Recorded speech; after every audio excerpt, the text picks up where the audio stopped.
Guys, episode 1 में हमने शिनजेऊ की टाइम पीरियड की स्टोरी देखी थी।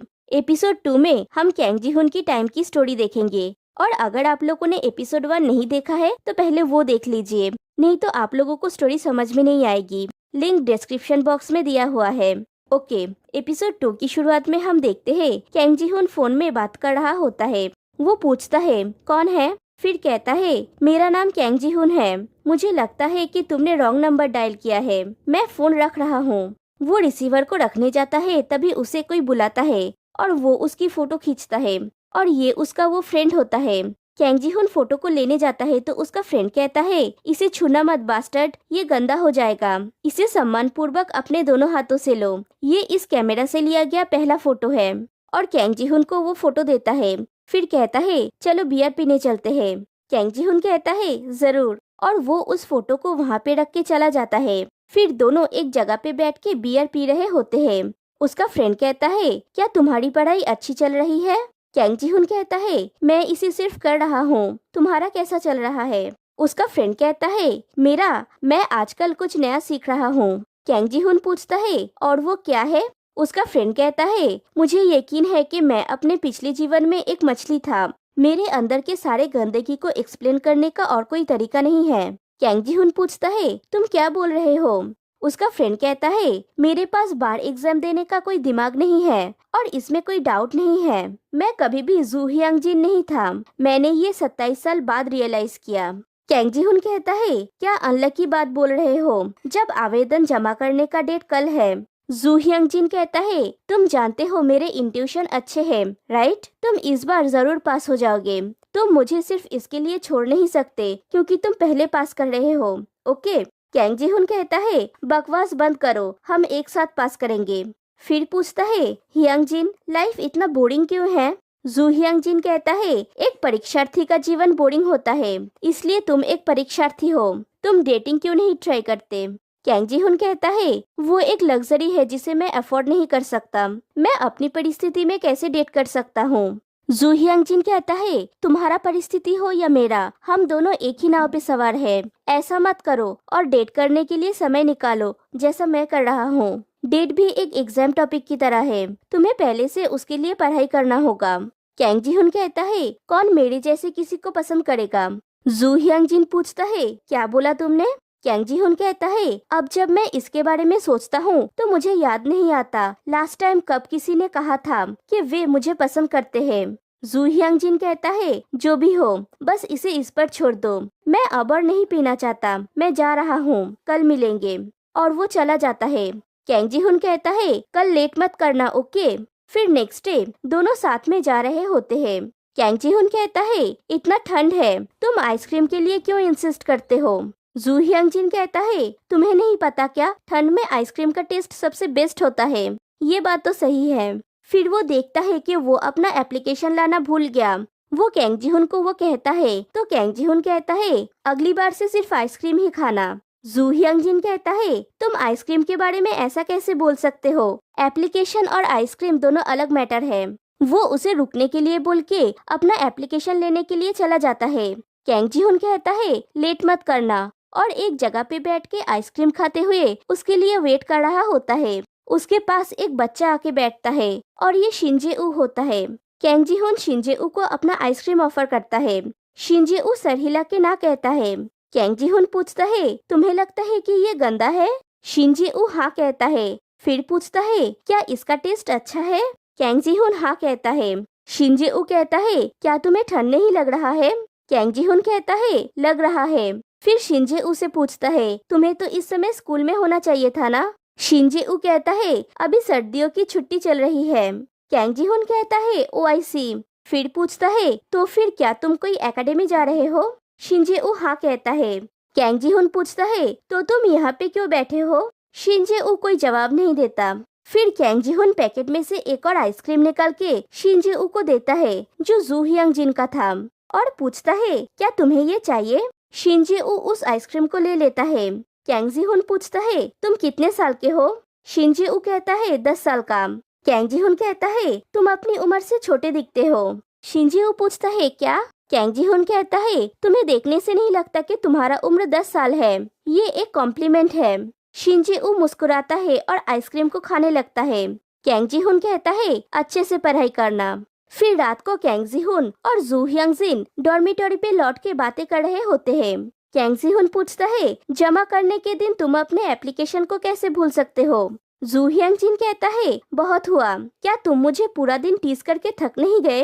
कैंग जी-हुन कहता है ये मजेदार है, और दोनों बातें करते हुए जा रहे होते हैं। तभी कैंग जी-हुन को सुनाई देता है उसके रूम के टेलीफोन में रिंग हो रहा होता है। जू ह्यंग-जिन कहता है लगता है तुम्हारे रूम का फोन रिंग हो रहा है, और वो अपने रूम में चला जाता है। फिर कैंग जी-हुन भी अपने रूम में जाके फोन को पिक करता है और हेलो कहता है। दूसरी तरफ से आवाज आती है आजुशी। कैंग जी-हुन पूछता है कौन है।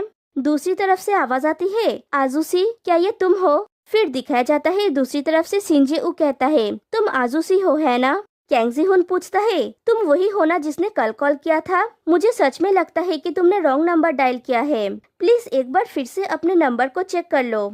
शिंजे-ऊ कहता है ये सही नंबर है। कैंग जी-हुन वो इंसान जिसे मैंने सबसे ज्यादा मिस किया। आजुशी तुम सुन रहे हो है ना। कैंग जी-हुन कहता है मजाक करना बंद करो, मैं थोड़ा बिजी हूँ, फोन रख रहा हूँ। और वो फोन को रखने जाता है। उस तरफ से शिंजे-ऊ रोते हुए कहता है I am sorry, I am really sorry. Kang Jihun पूछता है क्या, मुझे समझ में नहीं आ रहा है कि तुम क्या बोल रहे हो। शिंजे-ऊ कहता है मैं जानता हूँ कि सब कुछ मेरी वजह से हुआ, लेकिन मैं फिर भी आशा करता हूँ कि तुम मुझसे नफरत नहीं करते हो। मैं जानता हूँ कि ये कहने के लिए बहुत स्वार्थी बात है, लेकिन मेरा दिल बहुत तड़प रहा है, मैं उसके लिए भी माफी चाहता हूँ। कैंग जी-हुन कहता है मुझे सच में नहीं पता कि तुम क्या बोल रहे हो, लेकिन खुद को संभालो, और मैं अब फोन रख रहा हूँ। शिंजे-ऊ कहता है प्लीज थोड़ी देर ऐसे रहो।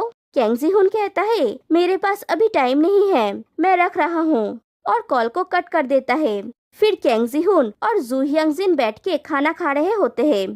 कैंग जी-हुन को परेशान देख के जू ह्यंग-जिन पूछता है कौन सी चीज तुम्हें इतनी परेशान कर रही है।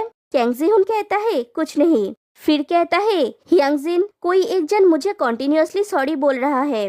जू ह्यंग-जिन पूछता है सॉरी क्यों।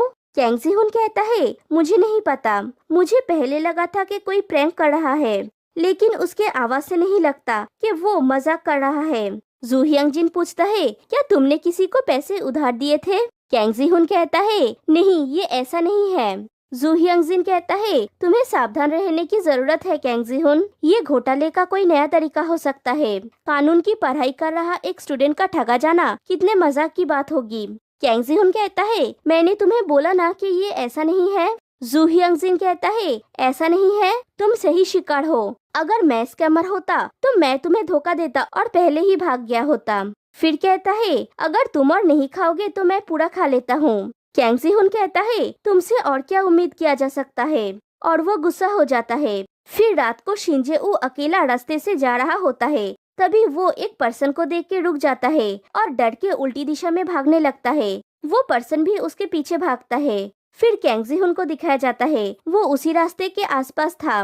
वो एक चीख सुन के उस तरफ दौड़ के जाता है। इधर ये पर्सन शिंजे-ऊ को पकड़ लेता है और उसका गला दबा रहा होता है। तभी पीछे से कैंग जी-हुन आके उस पर्सन को एक पंच मारता है और दोनों में कुछ देर फाइटिंग होती है। फिर पुलिस के गाड़ी का सायरन सुन के वो बदमाश वहाँ से भाग जाता है। फिर कैंग जी-हुन शिंजे-ऊ से आके पूछता है क्या तुम ठीक हो। फिर उसे अच्छी तरह से देखने के बाद कहता है तुम तो वही बच्चा हो लास्ट टाइम वाला। शिंजे-ऊ हाँ कहता है। कैंग जी-हुन पूछता है क्या तुम्हें चोट लगा है। शिंजे-ऊ ना कहता है। कैंग जी-हुन कहता है चलो मैं तुम्हें तुम्हारे घर तक छोड़ देता हूँ। फिर दोनों रास्ते से जाते हुए कैंग जी-हुन पूछता है तुम्हारा घर किस तरफ है। शिंजे-ऊ कहता है मुझे घर जाने में डर लग रहा है। कैंग जी-हुन पूछता है क्या घर पे कोई नहीं है। शिंजे-ऊ कहता है हाँ डैड बिजनेस ट्रिप पे गए हैं और मॉम कल सुबह वर्क से वापस आएंगी।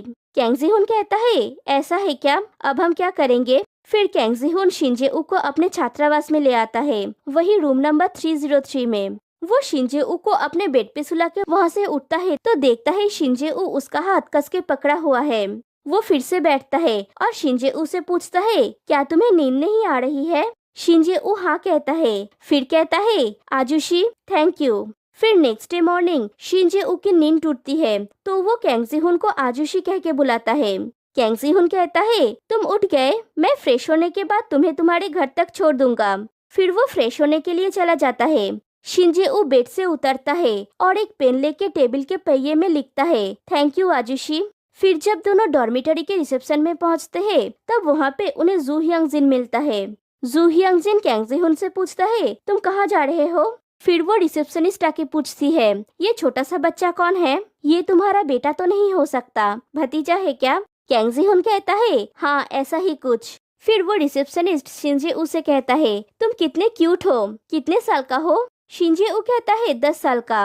रिसेप्शनिस्ट कहती है, फिर मिलेंगे। फिर कैंग जी-हुन शिंजेऊ को लेके वहाँ से चला जाता है। फिर कुछ रास्ता जाने के बाद शिंजेऊ कहता है, मैं यहाँ से अकेला जा सकता हूँ। कैंग जी-हुन पूछता है, तुम्हें कोई प्रॉब्लम तो नहीं होगी? फिर शिंजेऊ उसको बाय कह के वहाँ से चला जाता है। फिर जब कैंग जी-हुन डॉर्मिटरी में लौट रहा होता है, तभी डॉर्मिटरी के गेट के सामने वो बड़ा वाला शिंजेऊ को खड़ा हुआ देखता है और सोचता है, मैंने इसे पहले कभी नहीं देखा, क्या ये यहाँ पे नया है? शिंजेऊ दौड़ के जाके कैंग जी-हुन को हक कर लेता है और ये वही सीन है जहाँ पे एपिसोड 1 एंड हुआ था। मतलब शिंजेऊ अतीत में यानी 2007 में पहुँच गया होता है और यहीं पे एपिसोड 2 भी एंड हो जाती है और कहानी बहुत ही इंटरेस्टिंग मोड़ पे आ गई है। तो फिर मिलते हैं गाइस नेक्स्ट वीडियो में, तब तक के लिए बाय बाय।